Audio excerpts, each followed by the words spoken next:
Un beau bonjour, 18 septembre. Je reviens d'un mois et demi d'absence et je reprends mes vidéos sur ma chaîne. C'était très difficile à partir de Cuba de faire des vidéos et de les télécharger, alors j'ai décidé que valait mieux attendre d'être de retour à la maison pour reprendre les vidéos qui sont là pour vous aider à cheminer. Alors aujourd'hui, le titre, c'est les émotions. Les émotions, est-ce que c'est bon? Oui ou non? Oui, il faut avoir des émotions puisqu'il faut ressentir. Ressentir, c'est d'avoir des émotions. Il y a les émotions négatives, comme la colère, la rancune. Ces colères-là, ces émotions-là sont négatives. On doit tenter de les comprendre et ne pas rester dedans. C'est pas mauvais de ressentir la colère. C'est pas mauvais au moment où ça arrive. C'est sûr, on n'est pas des robots. On a des émotions. Les émotions positives comme l'amour, la joie, la tendresse, être dans un état d'émotion positive, c'est le but à atteindre. Donc, quand on ressent une émotion négative, comme je disais, la colère va être autre chose. C'est négatif. Une émotion négative qui nous amène à avoir une sensation en dedans de rage, de... Bon. Il ne faut pas dire « je peux pas, non, moi je suis en cheminement, je ne peux pas avoir de colère. » Non, on n'est pas des êtres parfaits. Donc, il faut la ressentir, dire « je suis en colère. » Maintenant, pourquoi cette situation-là m'amène à être en colère? Qu'est-ce que ça vient chercher en moi? N'oubliez pas que la situation que vous vivez est pour vous faire comprendre des choses, vous faire avancer. Donc, si vous ressentez une idée de rancune, de vengeance, toutes ces émotions qui nous mettent à l'envers, il faut essayer de comprendre qu'est-ce que ça vient refléter en moi. À ce moment-là, admettons que c'est une colère. On va rester là-dessus aujourd'hui. On en choisir une qu'on voit souvent. Pourquoi cette situation-là me met dans cet état-là? Qu'est-ce que ça vient rappeler en moi? L'injustice, l'humiliation, l'abandon, le rejet. Mais souvent, c'est l'injustice qui sort quand on se met en colère comme ça parce qu'on trouve injuste la personne qui est devant nous. Quand on a mis le doigt sur le mot, on va dire ça comme ça, c'est là qu'on peut dire, OK, tu viens de me rappeler que cette blessure-là n'est pas tout à fait guérie. C'est parfait. On n'est pas obligé de rester en colère, comme je vous dis. Quand une situation nous dérange au point de nous mettre en colère, ça ne sert à rien de rester dans la situation. Vous pouvez vous éloigner de la situation. Mais vous avez pris conscience que ça vous met en colère. Comme je vous dis, vous avez le droit de vous mettre en colère. Vous avez le droit d'avoir une émotion négative. L'important, c'est de ne pas y rester. Une autre émotion, le découragement. Vous avez le droit d'être découragé. Il arrive à un moment donné, on essaie et on est découragé. C'est une émotion. Vous êtes dans l'émotion du découragement. Pourquoi? Parce que vous ne voyez pas la façon d'arriver. Vous voulez réussir une chose, vous travaillez dessus et vous n'y arrivez pas et vous vous découragez. Alors, pourquoi? Parce que là, vous n'entrez pas dans l'émotion du découragement avec la bonne manière. Dites-vous, vous pouvez dire « je suis découragé », ça, vous le dites. « Je suis découragé ». Mais pourquoi je suis découragé? Qu'est-ce qui me décourage dans cette situation-là? Ensuite, travaillez à trouver une solution. Il y a quelque chose que vous voulez réussir et vous ne réussissez pas et ça fait 3 fois que vous essayez, admettons. Prenez le temps de dire qu'est-ce que je ne fais pas qui fait que je ne réussis pas. Souvent, face à une réalité, vous avez un problème, mais vous avez le nez dessus comme ça. Le problème, là, vous voyez pas les solutions parce que le problème est là. Vous voyez rien, hein? Moi, tout ce que je vois, c'est ma main. Si vous dites, OK, j'ai un problème en ce moment que je ne résous pas. Et ça me décourage. Je suis découragée. Éloignez-vous, comme je vous ai dit pour la colère, éloignez-vous du problème. Et dites-vous, il y a une solution, mais si je reste le nez collé dessus, je ne la verrai pas. Et vous n'allez pas la voir non plus. C'est en s'éloignant un peu, en lâchant prise. Le lâcher prise, c'est la solution à tout ce qui est négatif. Tout ce qui est vos émotions négatives, si vous ne lâchez pas prise, vous n'allez pas arriver à vous en débarrasser. C'est en lâchant prise qu'on s'en débarrasse. C'est une technique. Ben justement, je vais boire un peu d'eau. C'est que l'air, ici à Terrebonne, et l'air où je vivais à Cuba, en montagne, n'est pas la même. On dirait que ça mérite de la pollution. Ici, il n'y en avait pas là-bas. Donc, on s'éloigne du problème. On lâche prise, puis on se dit, il y en a une solution. Je ne sais pas où, je ne sais pas comment, mais il y en a une. Et là, vous laissez aller, mais vous ne restez pas dans l'état. L'important, c'est l'état, je vous l'ai dit, là. La colère, le découragement, la rancune, ce sont des états. Et vous ne vous identifiez pas à cet état. C'est quelque chose qui vient vous donner des signaux. Donc, vous vous éloignez de ça. Vous regardez, vous le mettez plus loin. Vous vous donnez quelques heures, quelques jours de réflexion. Cet état négatif va diminuer et la réponse va arriver. Et ça, c'est garanti à 100%. Si mon amie Danielle voit cette vidéo-là, elle va se rendre compte que, justement, quand je lui ai dit, on va lâcher prise parce que, pour le moment, le bureau de la compagnie aérienne n'est pas ouvert. On n'a aucun moyen de communiquer avec qui que ce soit. Donc, on va attendre que ça ouvre et on va arrêter de se stresser. Ben, c'était Daniel qui était plus stressé que moi. Moi, j'avais mon billet pour revenir. C'est qu'on a eu un transfert de Cuba. On est arrivé à Toronto. Et à Toronto, on devait prendre une autre compagnie pour venir au Québec. Sauf qu'elle, elle n'avait pas réservé son billet assez vite et elle n'avait pas le transfert inclus dans son billet. Alors, elle s'est trouvée à Toronto sans billet pour aller au Québec. Elle était en état de panique. Une autre émotion. Ben, panique. Je ne l'ai pas vue s'énerver, là, parce qu'elle a un caractère un peu comme moi, qu'on tournait tout au ridicule.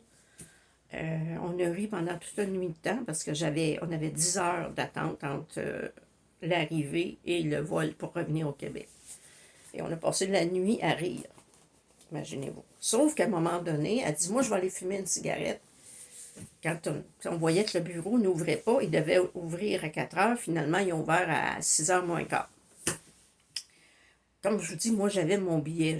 J'étais absolument pas énervée par rapport à ça, mais mon amie, elle se sentait comme, elle m'a dit, comment je vais faire pour retourner au Québec? Puis c'était difficile parce qu'on était dans la gare numéro 1, numéro 3, et elle devait se rendre à la 1 si elle voulait prendre un train pour se rendre en tout cas.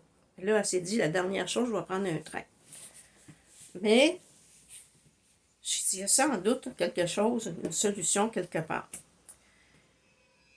Puis, elle n'avait pas l'Internet sur son téléphone, puis en tout cas, je pense qu'elle n'était pas habituée pour réserver des avions sur l'Internet par téléphone. Et elle décide d'aller fumer. Moi, j'ai dit, je vais pas dehors, il fait trop froid. Je faisais peut-être moins 15, 3 heures du matin, 4 heures du matin. Non, il était plus tard que ça. Ouais, 4 heures, quasiment 5 heures. Vous savez comment c'est plus froid à cette heure-là. Fait que je dis, je vais m'asseoir, je vais t'attendre. Là. Et en revenant, elle me dit, j'ai trouvé une solution. Hein? Elle dit, oui, j'ai appelé mon cousin. Mon cousin va réserver en ligne, j'ai mon billet. Moi, je lui réponds, ça m'aurait tellement surpris que l'avion était plein pour une raison, parce que c'est avec Air Transat. Moi, j'ai volé avec Air Transat, puis elle aussi. J'ai dit, eux, Air Transat, achètent un bundle de vol, admettons qu'ils en achètent 100. Et ils les distribuent pour chaque vol, parce que je crois que c'est en novembre qu'on va avoir des vols directs Holguin, Cuba. J'ai dit, moi, j'ai réservé assez vite pour avoir mon transfert inclus dans mon billet, mais j'ai dit, toi, t'as été dernière minute, fait qu'il n'y en avait plus. Il y en a peut-être 2 par vol, 3 par vol, je ne sais pas, parce qu'on n'est pas beaucoup de Québécois qui voyagent à ce temps-ci de l'année. Mais j'ai dit, là, avec la compagnie, parce qu'il faut payer avec des cartes de crédit et tout ça. Fait que j'ai dit, mais moi, je suis sûre que cet avion-là, il va plein. J'en étais sûre. Mais il était à moitié. Fait que, mais on s'est mis à rire du problème. Ça, c'est s'éloigner du problème. On s'est mis à rire du problème parce qu'il n'y avait pas d'autre solution pour le moment, à moins d'être capable d'aller sur l'Internet et réserver son billet. Et là, elle a trouvé la solution cousin. Ben oui, tu dis à ton cousin, moi ça m'est déjà arrivé, faire réserver mon vol par quelqu'un d'autre, puis envoyer direct l'argent. Donc, vous voyez, on s'est éloigné du problème en riant. Et elle, ça tournait dans sa tête parce qu'elle n'avait vraiment pas envie de rester à Toronto. Là. Puis je vous dis, l'aéroport de Toronto, c'est pas l'aéroport le plus agréable parce qu'il n'y a pas beaucoup d'endroits pour s'asseoir quand on est en attente. Quand on n'a pas passé la barrière, là, vous savez, devant les bureaux, là, il n'y a pratiquement pas d'endroit pour se reposer.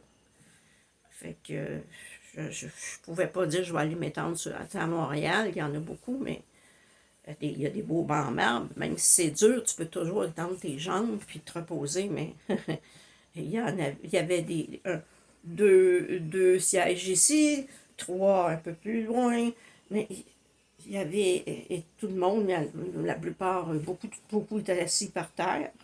J'avais pas envie de m'asseoir par terre. Mais en tout cas, c'était pas une nuit pour dormir dans l'aéroport. Fait qu'on a ri toute la nuit. Et finalement, on a pris le même vol, puisque son cousin est réservé.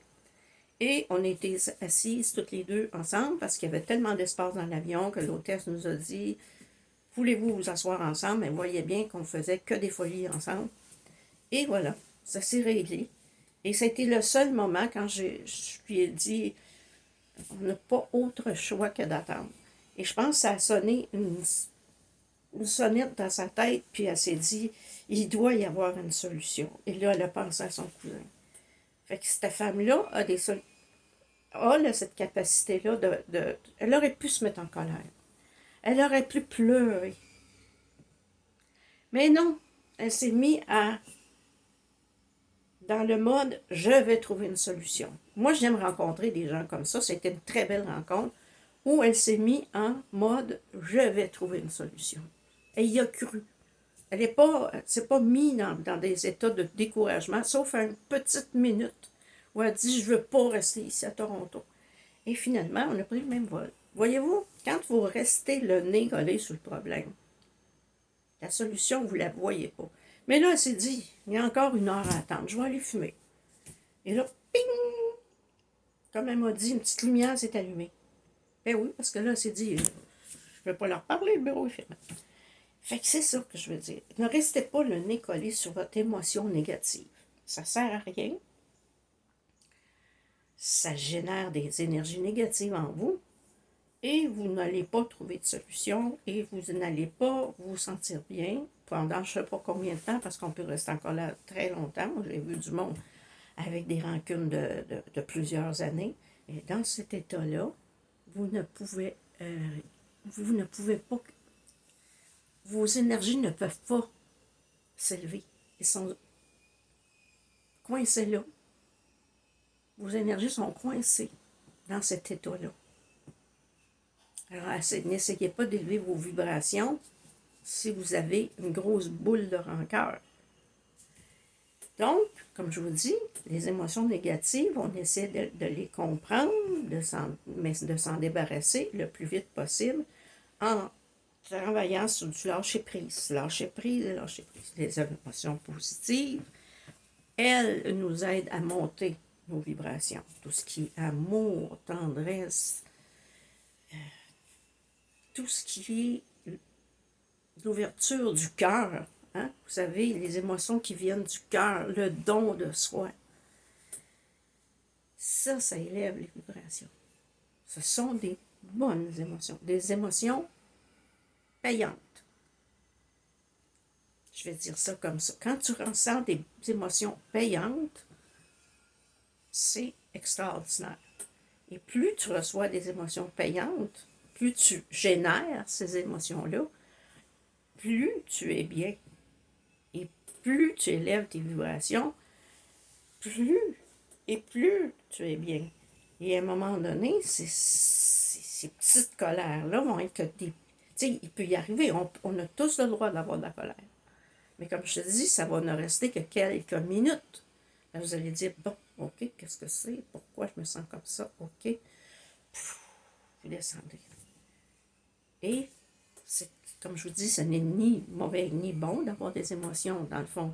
C'est quelle est l'émotion que tu ressens. Et si elle est dans le côté négatif,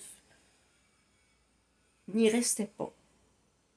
Sortez de cette zone grise, de cette zone sombre, pour vous en aller vers la clarté, la lumière. Et le seul moyen d'y arriver, c'est, oui, le lâcher-prise. Le lâcher-prise, c'est la meilleure technique au monde. La moins facile à comprendre et à intégrer dans sa vie, mais la meilleure technique pour régler nos problèmes. 1001 problèmes. Qu'est-ce que j'ai là? Une petite tâche. Bon, ok. Donc, est-ce bon, est-ce mauvais? Non. Je ne peux pas dire c'est bien, parce que c'est pas mauvais de ressentir à un moment donné une colère. Parce que ça nous ramène à quelque chose, une blessure cachée à quelque part, elle est cachée à quelque part. Et ça nous ramène à se dire, oups, ça, c'est pas réglé. Donc, c'est pas mauvais d'en avoir. Il faut juste pas rester dedans. Comme je vous dis, je prends conscience que ça, c'est venu chercher la trahison, l'injustice, quelque chose, une blessure. OK, j'avais encore ça de pas régler. Bon, on va régler ça. Pourquoi je me suis attiré ça? Parce que c'était pas réglé. Et on lâche prise et on se dit, bon, est-ce que ça sert à quelque chose de me venger? Non. Est-ce que ça sert à quelque chose de frapper dans les murs? Non. Ça m'appartient. Oui, cette colère-là m'appartient face à une situation qui ne m'appartient pas. C'est juste un reflet de quelque chose que je n'ai pas réglé. Et vos vibrations à ce moment-là ne vont pas rester dans le plus bas parce que tout de suite, vous prenez conscience. Parce que prendre conscience, c'est sur ça qu'on travaille. Prendre conscience de tout.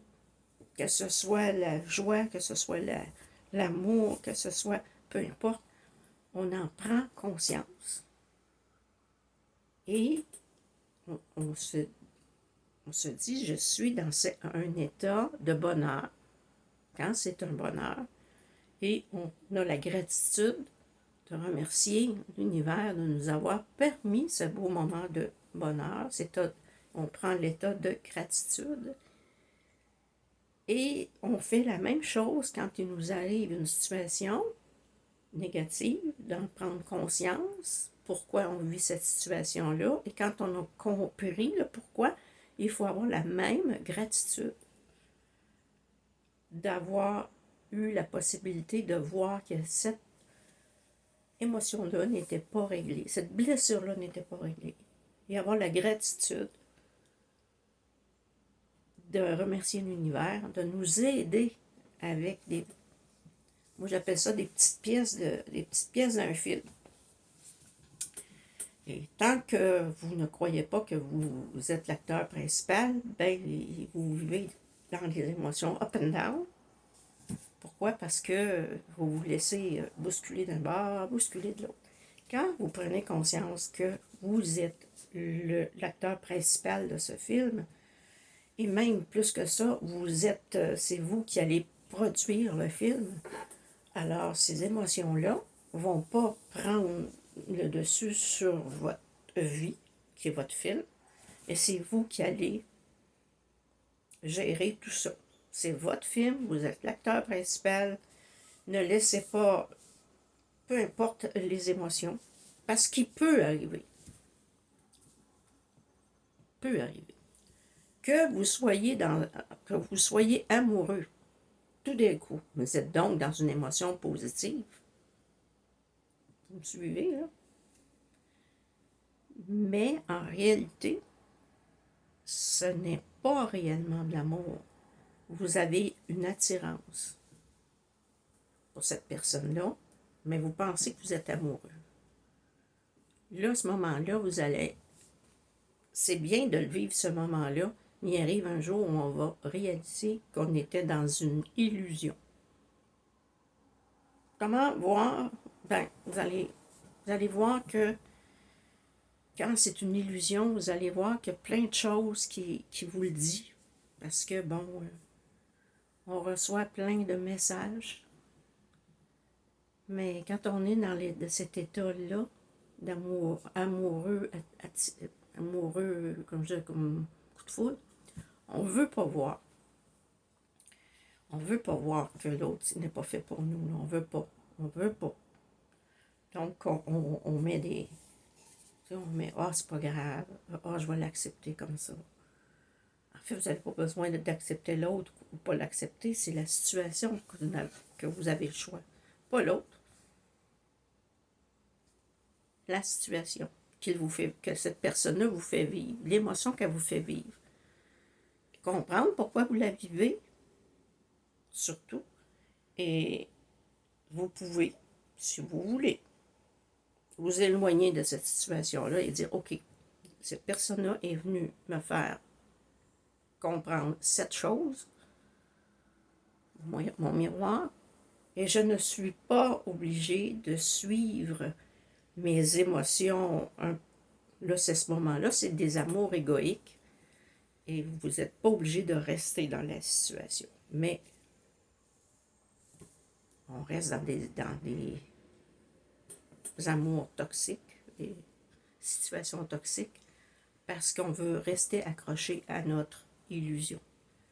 Et quand on décroche de là, on se rend compte que, oh, moi je dis toujours, la chose à comprendre a été longue à comprendre. Bon, mais ce sont ça fait partie de notre cheminement, c'est tout. Et des fois, on l'a compris, mais on ne sait plus trop comment sortir de la situation toxique, relation toxique. Mais il n'y a pas d'autre solution que de s'éloigner d'une relation toxique. Mais en tout cas, comme je vous dis, même l'amour, qui est une très belle émotion, elle peut être une illusion aussi. Hein, c'est très subtil. Tout ce qui est émotion, c'est subtil. La colère, comme je vous dis, que ce soit le ressentiment, tout ça est subtil, là. Et c'est pas facile à identifier. C'est pas quelque chose qu'on fait 1 et 1, ça fait 2. Il faut travailler là-dessus. Vous savez, notre enfant intérieur a été blessé à plusieurs fois. Et il y en a des choses à travailler, croyez-moi, pour se libérer de tout ça et être bien dans sa peau. Donc, voilà. Les émotions, est-ce bon, est-ce mauvais? Doit-on les vivre? Oui, on doit les vivre. Si elle est négative, on ne reste pas dedans. On essaie de comprendre le pourquoi. Ensuite, on s'éloigne. L'émotion positive peut être une illusion. Est-ce que je vis une illusion? Ou est-ce que je vis vraiment cette situation-là? Et ça, c'est en étant à l'écoute. À l'écoute de tout. Et ne pas mettre des lunettes noires quand quelque chose vient nous blesser. Émotion négative, dans une situation qui devrait être positive. Amour, il faut aller voir quelle est la blessure qu'on vient de nous mettre en pleine gueule, comme on dit. Ne pas rester dans la situation négative, prendre conscience, et ensuite, on peut toujours ressentir l'amour, mais sous une différente forme, c'est-à-dire l'amour sans illusion. J'espère que vous avez compris le sens de ce que je voulais vous parler aujourd'hui. Et puis, j'ai un tas de choses, je veux dire, j'ai des projets de vidéos, j'ai tout ce qui me venait par la tête le temps que j'étais à Cuba. J'écrivais, je veux parler de ça, je veux parler de ça, je veux parler de ça. Fait qu'attendez-vous ce qu'il va y avoir plusieurs vidéos. Et puis, vous savez, moi, mon but, c'est de vous aider de la manière la plus facile. Bon, c'est gratuit, mes vidéos. Et puis, si ça vous aide, ne serait-ce que de régler un petit problème dans votre vie, moi, je me dis, écoute, moi, j'adore faire des vidéos. Et ça me dit, c'est un cadeau pour moi. J'aime ça quand vous me dites, ah, tu viens de réveiller quelque chose. Ça me fait plaisir. Vous ne pouvez pas savoir comment. Parce que, tu sais, ma mission, je l'amène depuis des années. Je me suis même perdue, moi, à aider les gens. Jusqu'à ce que je comprenne qu'à un moment, parce que moi, je me dis, ma mission, c'est d'aider les autres. Oui, mais si l'autre devant toi ne s'aide pas, ne t'entête pas. C'est ça que j'ai compris. Mais ça m'a pris des années à comprendre ça, hein, parce que moi, là, aider, c'est naturel. Quelqu'un est mal pris, je vais l'aider. Et j'ai appris à écouter ma petite voix qui disait « Oui, mais pas trop. » Ou « Il est temps d'arrêter parce que cette personne-là n'est pas prête. Elle n'est absolument pas prête. » Et d'accepter qu'elle ne soit pas prête. Et je l'ai appris avec des années. Avec les années, je n'ai pas appris ça en 5 minutes. Parce que, justement, tu as beau dire, tu peux pas... S'il y a une chose que j'ai compris dans mon cheminement avec ma mission, ça a été, je ne peux pas sauver tout le monde. Puis donc, de toute façon, je ne sauve personne. Hein? En réalité, ma mission, c'est d'aider les autres. Aider, ce n'est pas faire le travail à leur place. Aider, c'est leur montrer le chemin. Hein? Vous savez, quelqu'un sur le coin de la rue vous demande comment je fais pour me rendre à Montréal? Tu dis, ben va-t'en là, la sortie d'autoroute est là, non. Tu sors à la sortie 30 de l'autoroute 25, tu vas être sur P9. Hein? Vous me suivez, là? Ben, c'est ça qu'il faut faire. Tu peux aider, mais il ne faut pas que tu t'entêtes à aider.